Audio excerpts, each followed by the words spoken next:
Okay, so the first example, I'm going to show you how to put a system of three equations into a matrix. But first, we have to be able to write our equations and so that we can organize them so that we can put them into a matrix. So you are an office supply distributor.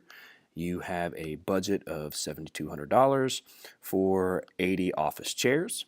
You can buy leather chairs for $125. You can buy mesh chairs for $100 each, or you could buy fabric chairs for $75 each. The only other weird piece of information is that we want 3 times as many fabric chairs as leather chairs. So let's write what we have so far. I'm going to say that the amount of leather chairs plus the amount of mesh chairs plus the amount of fabric chairs has to equal 80, because we're not looking for price here, we're just looking for the sheer amount. So however many leather, mesh, and fabric chairs I have to equal 80, because I want to buy 80 chairs. Let's do that in red to stay consistent. 80. Man, it's really hard. I haven't done this in a while. 80. Okay, and so that's one equation. The next thing is that $7,200 is our budget. So now we're going to bring price into this. So we're going to integrate the price of each of these. So 125 times however many leather chairs we have plus 100 times however many mesh chairs we have. 100 times however many mesh chairs we have plus 75 times however many fabric chairs we have equals, it can't be more than $7,200 because that's our budget. 7,200. That is supposed to be a 75. Great. So we have 3 variables and only 2 equations, so something is wrong here. Oh, I forgot the yellow. We need 3 times as many fabric chairs as leather chairs. So that means my fabric chairs have to equal 3 times the amount of leather chairs. So, because I want 3 times as many fabric chairs as leather chairs. So I want 3 times the amount of leather chairs to be fabric. So I want to rearrange this so that it fits this model. So if I minus 3L from both sides, I end up with one last equation, negative 3L plus, well, that equation has nothing to do with mesh, so 0 mesh chairs, plus the amount of fabric chairs equals, well, if I subtracted negative 3L from each side, that means there's going to be 0 left over. So now I have my 3 by 4 matrix. I've got 1, 2, 3 rows and 1, 2, 3, 4 columns. So to set up this matrix, we just got to put the coefficients in, because you are going to be asked to do this. So my coefficients are 1, 1, 1, 80, and then it's 125, 100, 75, and 7,200, 200, and then the last row is negative 3, 0, 1, 0. All right, so now to figure out how to put this in the calculator.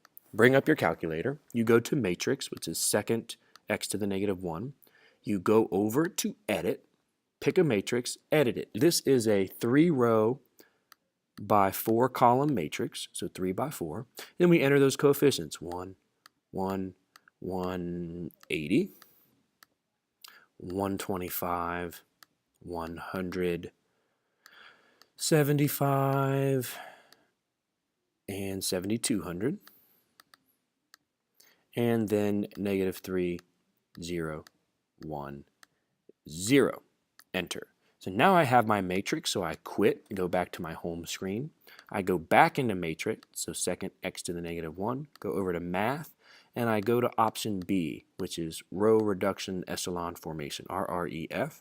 Hit enter, go back to matrix one more time, pick my matrix, and I can see that there will be 16 leather chairs, 16 mesh chairs, and 48 fabric chairs. What I encourage you to do is make sure these all add up to 80. 16 plus 16 plus 48 equals 80, and that is true. Make sure that if you take 125 times 16 plus 100 times 16 plus 75 times 48, that you get 7,200, and you do. And then lastly, make sure that F equals 3 times the leather chairs, and so 16 times 3 is 48. So everything checks out. We're good to go there. The other strategy or the other skill you have to do is do quadratic regression. And so what this will look like is this table shows the number of days and the numbers of tickets sold for a school play. And so because there are 3 points, I want to do quadratic regression, and it tells me right here to find the quadratic model. So let's bring up the calculator and do that. You're going to make a list. Go to Stat, and you want to edit. You want to put your x values in L1, so 1, 3, and 4. 1, enter, 3, enter, 4, enter. And you want to put your y values in the second list, 32, enter, 64, enter, 74, enter. And once you have your list, you go back to Stat, go over to Calc, and go to Quadratic Regression, which is option 5 on this calculator. Make sure that your x's are L1s and your y's are L2s, unless you put it into a different list. Hit calculate, and this will tell us our equation. You can see that A is -2, B is 24, and C is 10. And so when we plug those into our expression, we get, I'm going to type this, I think it'll be easier, y equals -2x squared plus 24x plus 10. And so that answers letter A. That tells us the quadratic model. That's our equation. Letter B wants us to find the model of the number of tickets sold on day 7. So you could take 7 and plug it into here, and after you do that substitution, simplify and solve for y. Or you could go back to your calculator and go to y equals and plug this equation, -2x squared plus 24x plus 10 into your calculator and go to the graph. And you can see on day 7, 80 tickets were sold. So that's a little easier than trying to substitute and do math. So 80 tickets were sold on day 7. And then so in letter C, the last thing it wants us to do is, when is the greatest number of tickets? Remember, that's one of those key words, greatest number, maximum. So I've already got it entered. Let's just go to the graph. And you can see, you can barely see this parabola here. You don't know, it just kind of looks like a line. So we're going to go to zoom and go down to option 0, which is zoom fit. It's what makes the graph, it'll zoom to where our quadratic will fit. And if you should see the curve, and if it looks like this, I mean, we can tell that the maximum is right here, but I can't really see it very well. So I'm going to zoom out, zoom 3, that zooms out. And now you'll actually be able to see the vertex, and we can actually calculate the vertex because vertex are maximum or minimum. So second trace brings you to this calc screen, and we want to find the maximum. So go to option 4. Pick a point to the left of the vertex. See how this cursor is to the left of the vertex? Hit enter. Now it says right bound, so move your cursor to where it's on the right side of the vertex. See how this cursor is blinking to the right of my vertex? Hit enter. Now give it your best guess. Looks like it's right around there. So the point is 682. So basically, the greatest number of tickets sold were 82 tickets, and that happened on day 6. So you can see how you can use this quadratic model to then solve various problems. So that's really it. If you have any questions, I encourage you to rewatch the video and then try it again. Goodbye.